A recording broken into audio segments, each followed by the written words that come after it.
1998년도에 당시 미국의 대통령이었던 클린턴이 청문회에 섰습니다.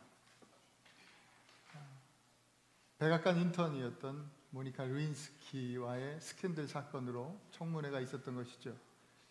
그때 클린턴이 이 사건에 대해 증언하면서 거짓말할 때에 4분의 1번꼴로 무려 26번이나 반복해서 한 행동이 있습니다.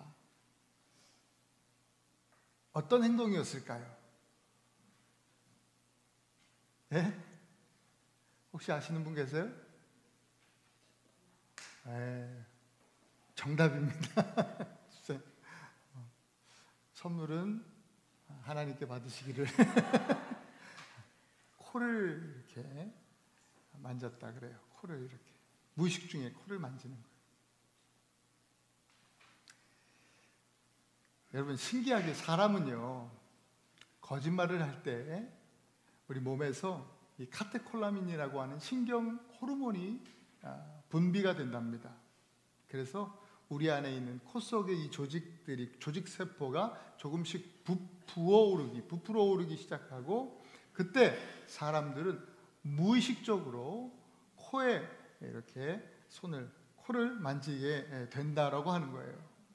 그런 현상을, 실제로 이런 현상을 피노키오 효과라고 부릅니다. 피노키오 효과. 이 말씀을 묵상하면서 이 생각을 하고, 이번 주에 제가 피노키오 이 만화를 다른 두 버전의 만화를 2편이나 봤습니다. 제가 그냥 단순히 알고 있던 피노키오, 그냥 코가 길어지는 피노키오, 영화를 보니까 그 내용들을 더 깊이 알게 되었고, 내용에 굉장히 의미 있는 그런 메시지가 있다는 생각을 했습니다. 이탈리아의 한 가난한 목수 제페토라는 분이 어느 날 파인트리, 소나무로 목각 인형을 만듭니다. 그리고 파인콘, 솔방울이죠. 그런 파인콘 솔방울이라는 뜻의 피노키오라고 하는 이탈리아의 방언이래요. 이름을 이 목각 인형에게 주었습니다. 그리고 너는 이제 내 아들이다 그랬어요. 그날 저녁에 푸른 요정이 나타나서 이 목각 인형 피노키오가 말하고 움직일 수 있도록 했어요.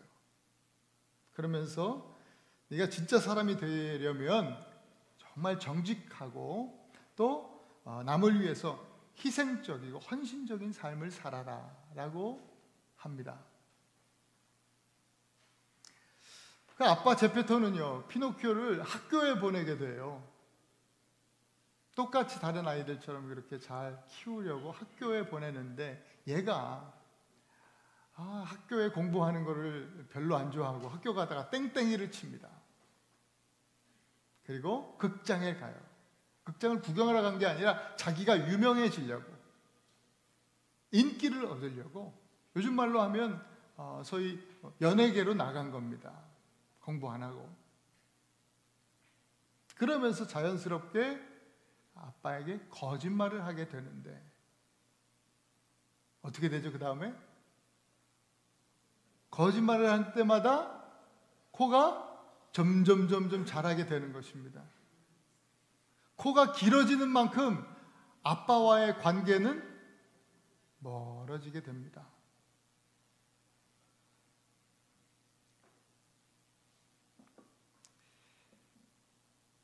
여러분, 친밀한 관계는 어떤 인기나 유명세로 얻어지는 것이 아닙니다. 친밀한 관계는 정직을 통해서 성장합니다. 친구든 부모든 또 부모와 자녀 사이든 다 마찬가지죠. 서로에게 정직하지 아니하면 그 관계는 신뢰가 깨지고 표면적이고 형식적이 되고 또 사이가 멀어지면서 결국은 깨지게 돼 있어요. 하나님과의 관계도 그렇습니다. 우리의 죄나 연약함을 감추고 거룩한 척, 괜찮은 척 하면서 정직하지 못한 삶을 살 때에 뭐 눈으로 보이지는 않지만 우리 삶에도, 우리의 신앙에도 거짓의 코가, 위선의 코가 길어지면서 하나님과의 관계가 점점점 멀어지게 되는 것입니다. 우리가 오해하는 것 한 가지는, 하나님은 내가 세상에서 성공할 때, 또 세상 속에서 유명해지고 꽤 괜찮은 사람이 되어질 때, 그럴 때 나를 좋아하실 거야 라고 하는 것입니다. 아닙니다. 그렇지 않습니다. 하나님께서 우리에게 원하시는 것은요, 세상의 성공이 아닙니다. 하나님께서 원하시는 것은 완벽함이 아니라 정직함입니다. 그렇다면 우리는 어떻게 정직할 수 있을까? 오늘 본문은 우리에게 이것을 가르쳐 주는데 14절 말씀을 우리가 함께 보겠습니다. 함께 읽죠. 시작. 하물며 영원하신 성령으로 말미암아 흠없는 자기를 하나님께 드린 그리스도의 피가 어찌 너희 양심을 죽은 행실에서 깨끗하게 하고 살아계신 하나님을 섬기게 하지 못하겠느냐. 정직함은요, 우리의 노력으로 얻어지는 것이 아닙니다. 오직 예수 그리스도의 흘리신 피로만 얻을 수 있다라고 하는 말씀인 것입니다. 진정한 정직함은 우리의 공로가 아니라 하나님의 은혜입니다. 그렇다면 정직에 대해서 우리가 말할 때 정직해야 된다, 정직해야 한다, 내가 하는 것처럼 그렇게 말하기보다도 오히려 정직을 누린다라고 하는 것이 맞는 말 같습니다. 오늘 본문은 이 놀라운 주님의 은혜 안에서 우리가 정직함을 세 가지 영역에서 어떻게 누려야 하는지에 대해서 말씀해 주고 있습니다. 히브리서 전체의 말씀인데, 첫째로 정직한 예배입니다. 정직한 예배. 오늘 전체를 다 보진 못했지만 히브리서 9장 전반부에는 이 성막, 구약의 제사의 그 자리죠. 그다음에 그 제사의 제도에 대해서 자세히 묘사하고 있습니다. 성막이라고 하는 이 당시 이동식 예배당이었는데, 성막의 중심은 성소입니다. 방이에요, 방. 성소는 지성소와 성소로 구분되어 있습니다. 쉽게 말하면 안방과 건너방이 있었습니다. 건너방격이었던 성소에는 금등대, 빛을 비추는 그 금등대가 있고, 또 오른쪽에는 진설병이라고 하는 떡이 놓여진 테이블이 있었습니다. 그리고 지성소로 들어가는 그 문 앞에 금으로 만든 향로가 있다, 분향단이라고 불리는 그것이 있죠. 그리고 안방으로 들어가면 지성소에는 언약궤가 있습니다. 언약궤에는 만나가 들어있는 금 항아리가 있고요, 신령한 음식, 거룩한 음식 만나가 들어있는 금 항아리와, 또 모세형 아론, 대제사장이었거든요. 첫 번째 대제사장 아론의 싹난 지팡이가 있었고, 또 하나 십계명이 쓰여진 돌판들이 있었습니다. 그리고 그 언약궤를 덮고 있는 것은 그룹 날개, 그 그룹 천사의 날개가 이렇게 드리워진 이 뚜껑, 덮개가 이 언약궤를 덮고 있었어요. 그 덮개를 속죄소, 멀시싯, 하나님께서 임재하시는 하나님의 자리라고 그렇게 이야기했습니다. 그렇게 이 성막은요, 정말 모든 것들이 완벽하게 아름답게 딱 배치되어 있고, 정확하게 그 자리를 딱 채우고 있는 그런, 지금 생각해 보면 정말 완벽한 예배 시스템을 갖추고 있었던 거예요. 이런 환경 가운데서 제사장들은요, 날마다 성소에 나와서 이 건너방에 모여서 예식을 행했습니다. 하나님 계신 그 지성소, 아버지 계신 안방에는요, 1년에 다 한 번만, 아무 제사장이 들어갈 수 없고 대제사장만이 1년에 한 번 들어가게 되어 있었어요. 짐승의 피를 드리는 제사, 이 예배는 매일매일 그 이스라엘 공동체 가운데서 드려졌지만, 이상하게도 일반 백성들은요, 이상하게 하나님과 점점 사이가 멀어졌습니다. 도저히 하나님과 관계가 가까워지지 않았어요. 왜 그럴까요? 그렇게 예배를 드리는데. 오늘 9장의 9절 10절 말씀에 이렇게 기록하고 있어요. 같이 한번 읽어보십시다. 시작. 이 장막은 현재까지의 비유니 이에 따라 드리는 예물과 제사는 섬기는 자를 그 양심상 온전하게 할 수 없나니 이런 것은 먹고 마시는 것과 여러 가지 씻는 것과 함께 육체의 예법일 뿐이며 개혁할 때까지 맡겨둔 것이니라. 구약의 예배가요, 마음, 우리 내면을 깨끗하고 온전하게 할 수 없는 육체의 예법이었기 때문이라는 겁니다. 육체의 예법이었다. 외적이고 형식적인 거예요. 그런데 오늘 우리가 드리는 예배는 완전히 다른 방식입니다. 땅의 장막이 아니라 그 창조에 속하지 않은 하늘의 장막이라고 했어요. 이 히브리서 표현은 창조와 우리가 만든, 하나님의 말씀대로 만들었지만 만든 성소, 땅의 장막이 아니라 창조에 속하지 않는 본체, 성소의 본체, 하늘 장막에서, 온전한 장막에서, 짐승의 피가 아니라 예수 그리스도께서 자신의 피로 속죄를 이루시고 아버지 하나님 그 계신 곳, 그 안방으로, 지성소로 단번에 들어가셨다고 하는 그 사실을 근거로 드리는 예배입니다. 오늘 우리가 아까 읽었던 14절 본문에 의하면 그리스도의 보혈은 우리의 내면, 곧 양심을 깨끗하게 하셔서 정직한 마음으로 살아계신 하나님 앞으로 나아가 하나님을 섬기게 하는 새로운 길을 열어주셨다라고 말씀합니다.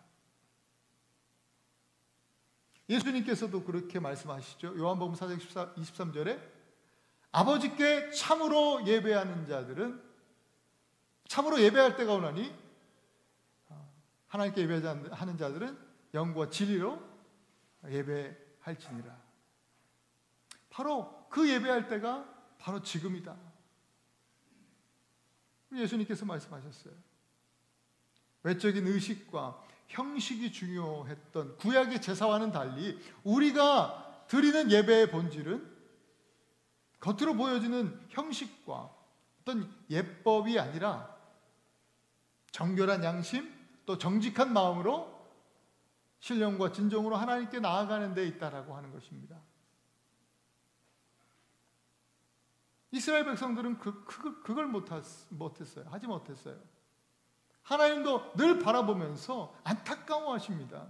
이사야 선지자를 통해서 하신 말씀은 이 백성이 입술로는 나를 가까이 하고 나를 공경하고 그렇게 하지만 그들의 마음으로는 나를 떠났다 라고 하시면서 탄식하신 적이 있어요. 구약시대뿐만 아니에요. 신약시대에 와서도 예수님도 당시에 가장 거룩하고 예배하면 이 사람들이다, 바리새인들이죠. 하나님 앞에서 종교적으로 거룩하고 또 도덕적으로도 윤리적으로도 사람들에게 존경받던 바리새인들을 향해서 회칠한 무덤 같은 자들이다. 그들의 외식적인 신앙을 책망하셨습니다. 오히려 사람들에게 손가락질 받던 세리, 어떤 한 세리가 너무나 부끄럽고 하나님 앞에 서기에 부족한 그 연약한 모습을 스스로 인지하고 앞에 나아가지도 못하고 구석에 서가지고 하나님 저를 불쌍히 여겨주시옵시오. 저는 죄인입니다. 라고 그렇게 자기의 연약한 그 있는 모습 그대로 가지고 나와서 드린 기도, 그 예배를 받으셨다고 주님은 말씀하셨습니다. 우리는 매주 예배당에 나와서 잘 준비된 이 예배의 시스템 안에서 찬송을 부르고 또 기도를 하고 헌금을 드리고 또 설교를 듣습니다. 이게 중요합니다. 그러나 이 예배를 드리는 데 있어서 우리의 마음을 녹여드리지 않는 그런 형식적인, 우리가 모태신앙이니까 교회에 등록한 성도니까 습관적으로 나와서 드리는 이 습관적인 예배라고 한다면 그것이 문제라는 것입니다. 오늘 저와 여러분들이 정말 완벽한 내가 아니라 정직한 또 진실한 나를 보기 원하시는 하나님께 그냥 있는 모습 그대로 나와서 예배하는 그런 예배자가 되기를 소망합니다. 예배는 이 예배당 안에서의 어떤 행위가 아닙니다. 예배를 이제 오실 때부터 예배는 드려지고 있는 것이죠. 아마 여러분 다 오실 때 오늘 너무나 예쁘고 아름답게 다 잘 좋은 옷들을 입고 오셨는데, 제가 볼 때는 아마 옷장에서 이제 옷을 고르실 때 옷을 고르면서 뭘 입고 갈까? 그러다 보면 오늘 입을 게 하나도 없네 그냥 옷이. 그러면서 옷이나 사러 가야 되겠다? 이런 생각을 하고 오신 분들 혹시 계실지 모르겠습니다. 그러면 여기 예배당에 와서 예배를 드릴 때도 온갖 마음은 어디가 있어요? 모래가 있는 거예요. 무슨 옷을 살까? 오늘 또 교회 와봤더니 저 여자는 옷을 왜 저렇게 입었을까? 옷만 보이는 거죠. 옷을 고를 때부터 여러분 예배자로서의 그 마음을 좀 준비하면 좋겠습니다. 정직의 옷을 입고 그리스도의 옷을 입기를 소망하면서 그렇게 준비하면 좋겠습니다. 찬양을 부를 때는요, 오늘도 내가 좋아하는 찬양 하나도 안 하네. 그렇게 내가 얘기했는데 그렇게 불평하기보다도 잘 모르는 찬양이 나온더라도 가사를 깊이 묵상하면서 그냥 허공에 떠다니는 음표 하나하나가 아니라 나의 믿음의 신앙의 고백으로, 나의 찬송으로, 나의 기도로 찬양을 통해서 올려드릴 수 있기를 바랍니다. 기도할 때는요, 하나님 앞에 숨김없이 솔직하게 말씀을 드리는 겁니다. 마음을 쏟아놓고 기도를 드리는 겁니다. 설교를 들으시면서는 어떤 지적인 동의만 할 것이 아니라 피노키오 효과 그런 게 있구나, 그게 아니라 내 영혼을 비추시고 나의 삶을 변화시키시는 하나님의 말씀, 거기에 능력이 있음을 믿고 아멘 하면서 순종의 자리까지 나아가실 수 있기를 바랍니다. 또 예배가 끝나면 목장 모임을 갖잖아요. 그것도 예배입니다. 교제하는 예배, 이 교제는 예배 굉장히 중요한 이 요소지요.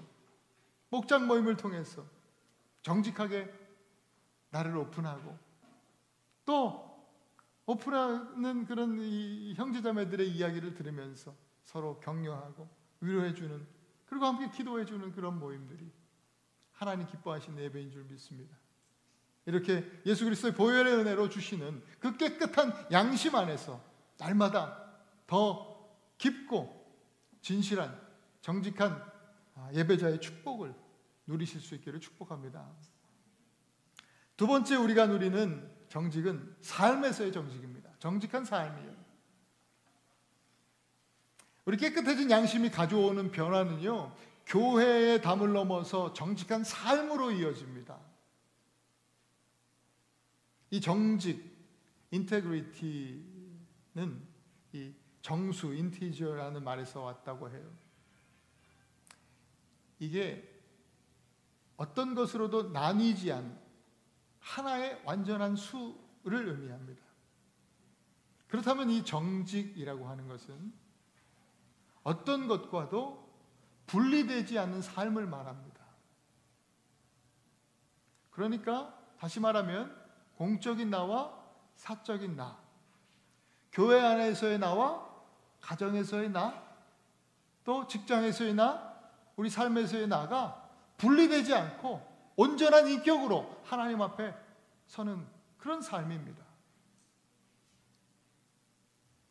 오늘 14절 말씀 다시 한번 제가 읽겠습니다. 하물며 영원하신 성령으로 말미암아 흠없는 자기를 하나님께 드린 그리스도의 피가 어찌 너희 양심을 죽은 행실에서 깨끗하게 하고 살아계신 하나님을 섬기게 하지 못하겠느냐. 여기서 죽은 행실이라는 단어가 나오지 않습니까? 이것은 생명이신 하나님과 단절된 관계 안에서 행하는 모든 행실을 말하는 단어입니다. 풀어 말하면 거짓말과 속임수, 탐욕, 미움, 음란함, 술취함 이런 것들이죠. 영적으로 죽음을 초래하는 모든 부정직한 삶의 방식들을 말합니다. 로마서 7장에도요, 바울이 이렇게 스스로를 탄식해요. 내가 해야겠다라고 생각하는 일은 하지 않고 하지 말아야지. 이건 이렇게 해서는 안 되지. 라고 생각하는 일만 하고 있다. 바울이 그렇게 탄식했어요. 사도 바울이 그랬다면 우리는 어떻겠습니까? 이걸 이렇게 살면 안 되는데? 이렇게 하면 안 되는데? 라고 하면서도 우리도 행할 때가 얼마나 많이 있습니까? 우리에게 참 소망이 없어 보이는 듯 싶은데, 그런데 우리에게 주신 복된 소식이 있어요. 예수 그리스도께서 흘리신 피가 우리를 그 죽은 행실에서 깨끗게 하신다는 거예요. 도저히 내 노력으로, 내 힘으로는 내가 생각은 잘 살아야지, 정직하게 살아야지, 바르게 멋지게 살아봐야지 라고 하는데, 사도 바울처럼 우리도 그렇게 넘어지지만, 그런 연약함이 우리에게 있지만, 그러나 예수 그리스도의 보혈은 우리에게 정말 깨끗한 양심, 이 죽은 행실에서 자유케 되는 놀라운 소망을 주신다는 겁니다. 그렇기 때문에 우리는 예수 그리스도의 십자가 복음을 믿고 우리 일상에서 죽은 행실을 담대하게 벗어버리고 정직한 마음으로 살아계신 하나님을 섬기는 삶으로 나아가야 하는 것입니다. 죽은 행실에서 깨끗하게 하시고 거기서 머물지 않고, 뒤에 말씀을 보면 살아계신 하나님께 나아가게 한다. 살아계신 하나님을 섬기는 삶으로 우리를 불러주시는 놀라운 축복입니다. 정직한 삶에 있어서 가장 큰 유혹과 시험이 어디 있어요? 그것은 어쩌면 재정의 영역입니다. 성경도 돈을 사랑함이 일만하게 뿌리라.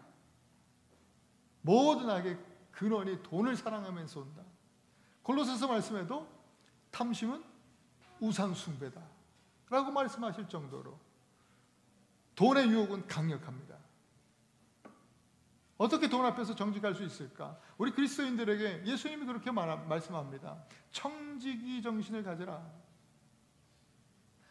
모든 만물의 주인이신 하나님께서 우리에게 맡겨주신 거예요. 그 사실을 우리가 믿어야 합니다. 청지기 정신은 물질을 움켜쥐려고 하기보다도 하나님의 것을 구별하여 드리고 또 사람들에게는 맡겨주신 것들로 복을 흘려보내는 그 축복의 통로가 되는 것이죠. 그것이 청지기의 삶입니다. 이렇게 물질을 추앙하고 섬기는 이 세상 속에 하나님의 청지기로서 정직한 삶을 살아가는 저와 여러분 될 수 있기를 축복합니다. 또한 관계의 영역에서 우리는 정직해야 됩니다. 부부 관계에서, 또 부모와 자녀의 관계에서, 이웃들과의 관계에서 누구를 만나든지 정직한 말과 행동으로 그 사람을, 상대방을 대할 때 죽게 하듯 하는 것이죠. 그것이 바로 살아계신 하나님을 섬기는 삶입니다. 우리가 삶을 정직하게 공개하고 함께 나눌 때 그 관계는 더 가까워집니다. 지난 여름에 제가 한국에서 오랜 친구를 만났어요. 정말 오랜만에 만났는데 한참 대화하다가 그 친구가 누구에게도 고백하지 않았던 그 자신의 연약함, 깨어진 자신의 삶, 다 괜찮아 보이는데 너무나 안타깝게 깨어져 있는 자신의 삶을 저한테 조심스럽게 이야기해주고 그 얘기를 함께 나누었습니다. 그 연약한 이야기를, 그 친구의 망가진 이야기를 제가 들었을 때에 쟤랑 가까이 하지 말아야 되겠다 라고 생각하지 않았습니다. 정직하게 자신의 삶을 오픈해서 나한테 얘기해 준 그 친구와 그 나눔을 통해서 더 깊은 친밀한 관계를 느낄 수 있었습니다. 우리가 모든 관계 안에서 그렇게 정직하게 함께 나누어야 되죠. 또 직업윤리의 영역에서도 마땅히 그래야 됩니다. 여러분 직장 생활하면서 누구보다도 정직하게 서류 하나를 작성할 때도 정직하게 하실 수 있기를 바랍니다. 다 그렇게 살아. 다 그렇게 하는 거야. 괜찮아. 그런 말에 스스로 속지 마십시오. 다 세상이 그렇게 한다 그래도 우리는 하나님 말씀 따라서 정직하게 사는 그리스도인이어야 합니다. 크리스찬 하면 정직한 사람의 대명사였습니다. 한때는. 그런데 지금은 그 정직함을 잃어버렸기 때문에 오늘날 기독교는 세상의 조롱거리가 되었습니다.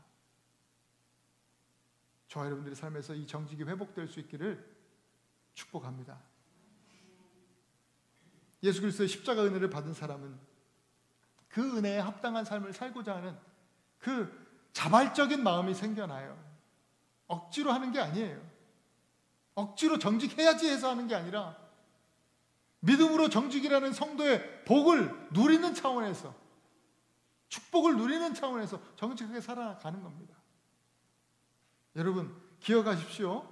그리스도의 그 피, 그 보혈은 우리의 실패한 과거를 덮을 뿐만 아니라 우리를 죽은 행실에서 깨끗하게 하고 우리를 살아계신 하나님을 섬길 수 있는 능력을, 우리로 하여금 그 하나님을 섬길 수 있는 능력을 부어주십니다.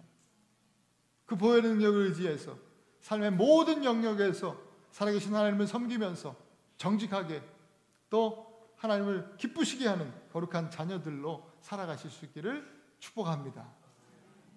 마지막으로 세 번째 우리가 누려야 할 이 정직의 영역은 바로 죽음입니다. 정직한 죽음.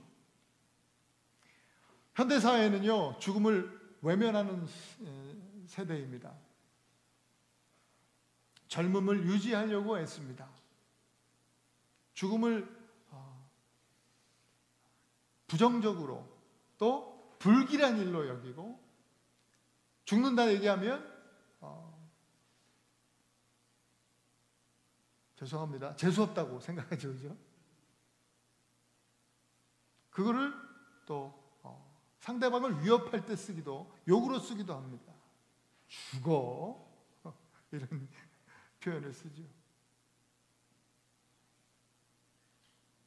그런데 히브리서는 단호하게 말씀하고 있어요.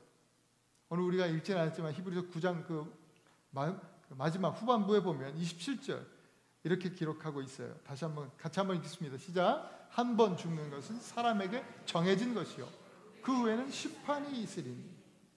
여러분 우리는 반드시 죽을 겁니다. 부자나 가난한 자나 또 많이 배운 자나 어리석은 자나 똑똑한 자나 모두 다 죽습니다. 이거 확실합니다. 이 죽음에 대해서 우리의 한계를 인정하고 솔직하게 바라볼 때에 우리는 겸손해질 수 있습니다. 대단한 것 같았던 우리의 삶이 정말 아무것도 아니구나. 정직한 죽음을 누리는 성도의 자세는 바로 겸손입니다. 자아가 살아서 펄펄 뛰는 것이 교만이라고 하죠. 잠언에 보면 하나님이 싫어하시는 것, 예의 7가지니 하면서 7가지 7거지 죄악이라고 그렇게 표현하기도 하는데, 그 죄악들이 나옵니다. 그 7가지 죄악에 하나님이 싫어하신 것 첫 번째가 뭔지 아십니까? 그게 교만입니다. 하나님은 우리를 높은 곳에서 만나주시는 분이 아닙니다. 잘 나갈 때 하나님 만났다라고 하는 사람 못 봤습니다. 잘 나갈 때는 하나님 있는지도 모르고 하나님 무시하고 내가 잘난 줄 알고 그렇게 살다가 그냥 땅바닥까지 떨어지고 다 무너지고 부서지고 깨어졌을 때 밑바닥에서, 삶의 밑바닥에서 하나님을 만나고 다시 회복하고 그 간증을 하는 사람들 많이 봤습니다. 아마 저도 그렇고 여기 계신 여러분 또한 그런 간증으로 이 자리에 모여 예배하는 것을 줄로 믿습니다. 하나님은 높은 곳이 아니라 낮은 곳에서 우리를 만나주시는 하나님. 여러분, 우리가 복음을 봐도 복음은 분명히 그걸 나타내고 있습니다. 하늘의 높은 보좌를 버리시고 낮고 낮은 우리가 있는 이 땅 베들레헴 저 마국간 구석의 말구 위에 우리 예수님께서 오시지 않았습니까? 낮은 곳으로. 그것이 낮고 낮은 곳에서 우리를 만나주시는 하나님이심을 잘 보여주시는 말씀이죠. 정직한 죽음을 생각하는 우리는 교만을 벗고 겸손을 입어야 합니다. 여러분, 바울처럼 나는 날마다 죽노라 하는 겸손한 삶으로 낮은 곳을 찾아오시는 우리 하나님을 날마다 겸손하게 만나실 수 있기를 축복합니다. 또 좀 아까 읽은 그 말씀을 보면 한 번 죽는 것은 사람에게 정해진 것이다 라고 했습니다. 정해졌다. 우리가 정한 것이 아닙니다. 누가 정하셨어요? 하나님이 정하셨다는 겁니다. 생명은 우리의 손에 있지 않습니다. 하나님 손에 있습니다. 정직한 죽음을 누린다는 것은 하나님께서 모든 것을 정하셨다, 하나님께서 다스리신다 라고 하는 하나님의 주권을 인정하는 삶입니다. 하나님의 다스리심을 믿는 사람은 그래서 이렇게 고백하지요. 잠언 16장 9절을 함께 읽습니다. 시작. 사람이 마음으로 자기의 길을 계획할지라도 그의 걸음을 인도하시는 이는 여호와시니라. 할렐루야. 주님이 우리를 다스리고 계십니다. 하나님께서 통치하시고 계십니다. 그 사실을 믿고 온 우주 만물을 주님이 통치하신다면 그 안에 나도 있지 않습니까? 나의 삶을 주님께 내어 맡기는, 그래서 주님의 주권을 인정하는 삶의 자세인 것이죠.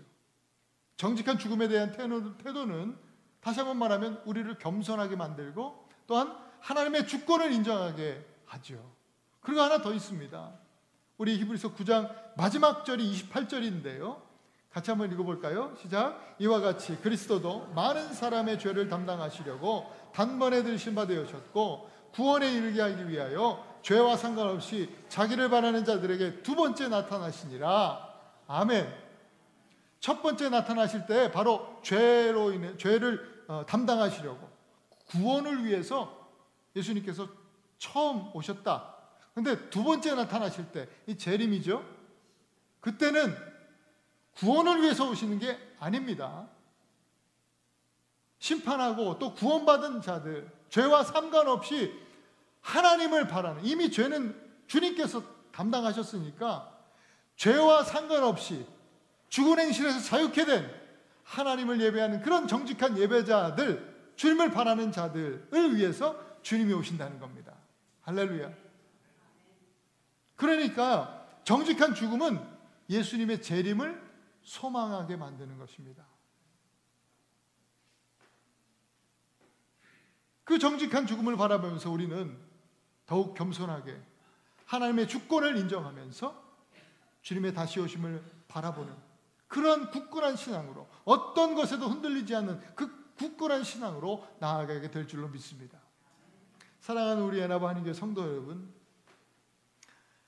처음에 시작한 이 피노키오의 이야기, 결론이 어떻게 되죠? 피노키오가요, 이 거짓을 버리고 정직한 삶을, 정직을 회복하고 나아갑니다. 그리고 제페토를 위해서, 그 아빠 제페토를 위해서 자신의 생명을, 자신의 모든 삶을 희생하고 헌신하게 돼요. 이로 인해서 이 목각 인형 피노키오는 진짜 사람이 되었고 이 제페토의 진짜 아들이 됩니다. 이것이 동화의 이야기, 만화의 이야기입니다. 동화이고 만화이지만 오늘 우리에게 시사하는 바가 참 큽니다. 우리도 진짜 하나님의 자녀가 되고 하나님께 더 가까이 나아가서 친밀한 관계를 갖기 위해서는 정직한 삶을 회복해야 합니다. 살아계신 하나님을 위해서 희생하고 헌신하는 삶을 살아야 합니다. 어떻게 그것이 가능합니까? 다시 한번 말씀드리지만 오늘 14절에서 말씀하신 것이죠. 우리의 공로로 얻어지는 것이 아니라 하나님의 은혜다. 예수 그리스도의 피가 우리를 죽은 행실에서 깨끗하게 하시고 살아계신 하나님을 섬기는 자리로 갈 수 있게 예수 그리스도의 피가 그것을 보증해 주신다. 그 십자가의 복음이죠. 거저 주신 은혜입니다. 여러분, 우리는 이 은혜를 받은 사람인 줄 믿습니다. 이 은혜를 가지고 우리는요, 정직한 예배자로 살아야 합니다. 날마다 있는 모습 그대로 주님 앞에 나와서 신령과 진정의 예배를 드리실 수 있기를 축복합니다. 정직한 삶을 살아야 됩니다. 죽은 행실을 버리고 정직하게 살아계신 하나님을 섬기는 삶. 여러분, 돈 앞에서 청지기적인 삶을 사십시오. 모든 관계에서 정직한 말과 행동으로 축복의 통로가 되실 수 있길 바랍니다. 무엇을 하든지 정직한 직업 윤리를 가지고 여러분 삶의 일터에서 정직하게 살아내실 수 있기를 바랍니다. 정직한 죽음을 바라보아야 됩니다. 더 겸손하게 하나님의 주권을 인정하면서 날마다 다시 오실 주님을 바라보는 소망의 삶을 사는 것입니다. 이렇게 저와 여러분 모두가 더 이상 거짓과 교만으로 코만 쭉쭉 자라는 그런 피노키오의 인생이 아니라 정직한 삶을 은혜로 누리는 진짜 하나님의 자녀들 되실 수 있기를 주님의 이름으로 축원합니다. 우리 시간 오늘 말씀을 붙들고 같이 좀 기도했으면 좋겠습니다. 우리 진실하게 정직하게 기도하십시다. 나의 나됨을 하나님 앞에 쏟아놓고 하나님, 이제는 내가 했던 행위로 내가 했던 그 모든 일들을 자랑하는 것이 아니라 오직 예수 그리스도의 주신 그 은혜를 자랑하는 내가 되게 하시고, 그래서 신령과 진정으로 예배하며 날마다 정직한 삶으로 모든 삶의 영역에서 정직을 드러내고 정직한 죽음을 마주할 수 있는, 그래서 겸손하게 또 하나님의 주권을 인정하면서 예수님의 다시 오심을 기다리는 우리가 되게 하여 주시옵소서.